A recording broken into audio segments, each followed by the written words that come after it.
పెళ్లికి తెల్లవారుజామున బయలుదేరింది ఊరేగింపు. ఎక్కడి నుంచి? కైలాస పర్వతం దగ్గర నుంచి వస్తున్నారు. గవాక్షంలో నిలబడింది మేనకాదేవి నారదుడితో కలిసి. ఒక్కొక్కళ్ళు వస్తున్నారు. అబ్బా వెలిగిపోతున్నాడు, ఆయనేనా మా అల్లుడంది. కాదమ్మా, సూర్యుడు దిక్పాలకుల్లో ఒకడు. ఆ వెనక వస్తున్నాడు. ఎవరో బాబాయ్ నల్లగా ఉన్నాడు దున్నపోత మీద, ఆయన ఎవరా?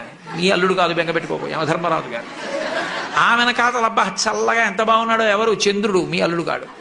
ఈయనెవరోనయ్యో చాలా అందంగా ఉన్నాడు, ఎర్రగా ఉన్నాడు, కాంతులీనుతున్నాడు, బ్రహ్మగారు. మీ అల్లుడి దగ్గర పురోహితుడమ్మా, పెళ్లి చేయడానికి వచ్చే బ్రహ్మగారు ఆయన మీ అల్లుడు కాదు. ఓ అలాగా, ఇతనెవరో నీలమేఘశ్యాముడు, చాలా అందంగా ఉన్నాడు, శాంతాకారం భుజగచైనం పద్మనాభం సురీశం. అమ్మా, ఆయనకి మీ అల్లుడికి భేదం చెప్పకూడదు, కానీ ప్రస్తుత మీ అల్లుడు కాడు.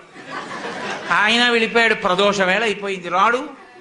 వెడుతూనే ఉంది ఊరేగింపు. వస్తున్నారు మగపెళ్లివారు. అలా ఆఖరికి ఒక ఆయన వచ్చాడు. చుట్టూ భూతప్రేత పిశాచాలున్నాయి, ప్రమదగణాలున్నాయి, మధ్యలో దిగంబరంగా తాండవం చేస్తూ వస్తున్నాడు. అడగలేదు మేనకాదేవి ఆయన అల్లుడా అని. నారదుడే చెప్పాడు, ఆయనే మీ అల్లుడమ్మా అని మెట్లు దిగి వెళ్ళిపోయాడు.